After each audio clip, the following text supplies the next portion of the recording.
Bonjour à tous et bienvenue dans cette nouvelle vidéo dans laquelle je vais vous présenter la troisième partie du match euh, du siècle dernier qui opposait Boris Spassky à Bobby Fischer. Et donc dans cette troisième partie du match qui avait donc lieu à Reykjavik en 1972, Bobby Fischer a les pièces noires et Boris Spassky les pièces blanches.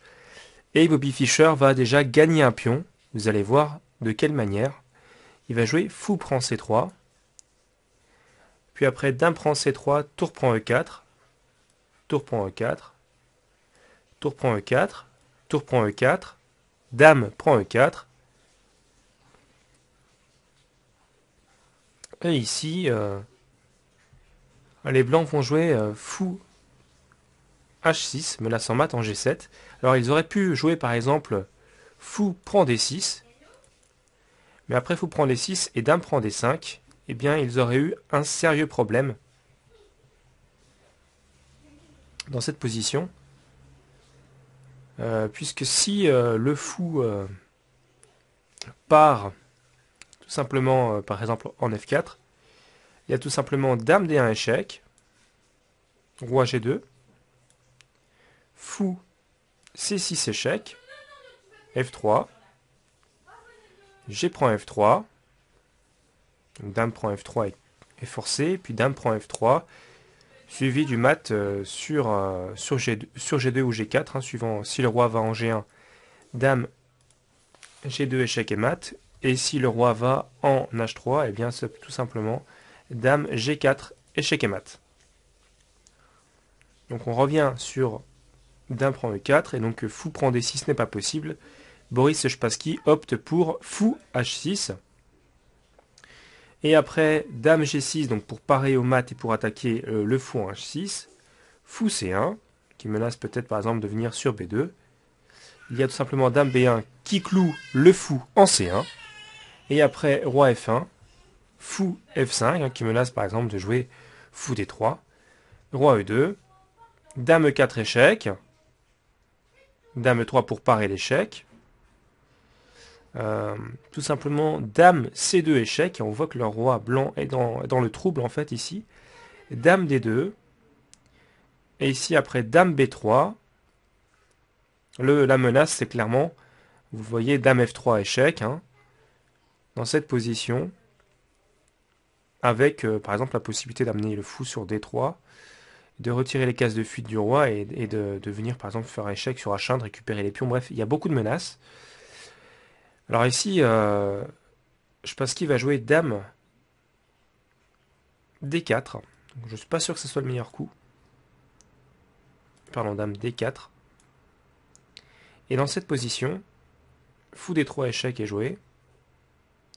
Et Boris Spassky abandonne, puisque tout simplement, la pièce sera probablement perdue, hein, puisqu'après, par exemple, roi E1, admettons, il y a tout simplement dame prend B4. Fou D2 ne va pas, hein, c'est mat, hein, en deux coups. Fou D2, dame échec. Fou ici, dame prend mat. Et d'un autre côté, il n'y a pas vraiment d'autre coup que roi D1. Pardon, oui, roi D1 ici. Donc, bon, dame B3 échec probablement. Roi E1 encore. Et puis enfin, la poussée peut-être B4, qui peut encore menacer d'autres choses, c'est-à-dire les poussées de pion qui va venir, comment dire, définitivement fermer l'étau autour du roi blanc.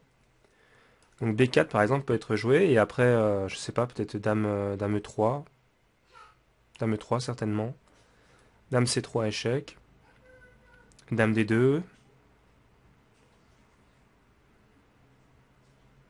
dame D2 on va dire, dame A1 avec la menace par exemple, si dame prend B4 de prendre en C1. On voit par ailleurs que la poussée va probablement avoir lieu en C3 et que les deux pions vont certainement aller à dame. Alors dame B2 peut être joué, dame prend B2, fou prend B2, C3, et les deux pions vont tranquillement aller à dame. Par exemple après fou A1, ça va être relativement simple, le fou est complètement enfermé. Donc de gagner cette partie en laissant les pièces telles qu'elles sont, puis en venant tout simplement avec le roi ici, capturer le fou. Voilà, donc ça c'est une position que Spassky ne peut pas jouer. Donc on va voir ce qui se passe. Donc, fou H6, on revient dans cette position-là. Et ici, effectivement, il n'y a pas vraiment de défense. C'est la raison pour laquelle Spassky abandonne. Mais que se serait-il passé, par exemple, si... donc là, je vais prendre roi D1. Et après, B4, je vais jouer ici sur fou D2. Dans cette variante-là. Que se passe-t-il? Eh bien, tout simplement, dame à un échec. Fou C1, c'est forcé. Et puis B3 avec la menace de jouer B2, tout simplement. Alors, la question qu'on doit toujours se poser dans ce type de position, c'est est-ce que les blancs auraient une menace d'échec perpétuel ici? On voit que non, puisque de toute façon la dame noire contrôle la diagonale A1, H8, et le fou contrôle la diagonale B1, H7. Donc il y aura toujours possibilité de couvrir au pire des cas. Par conséquent, eh bien, tout simplement, les noirs sont complètement gagnants ici. Et c'est la raison de l'abandon de Boris Spassky. Je voulais souligner quand même que c'est la première partie officielle en compétition que Bobby Fischer gagne face à Boris Spassky. Donc c'est quand même assez intéressant que ça soit que la première partie qu'il gagne en compétition face à Boris Spassky soit une partie du championnat du monde et du championnat du monde qu'il va gagner assez largement. Hein. Donc voilà, c'est toujours très intéressant de noter ce type d'éléments. Voilà, donc quant à moi, j'espère que cette vidéo vous a plu et je vous dis à très bientôt pour de nouvelles vidéos.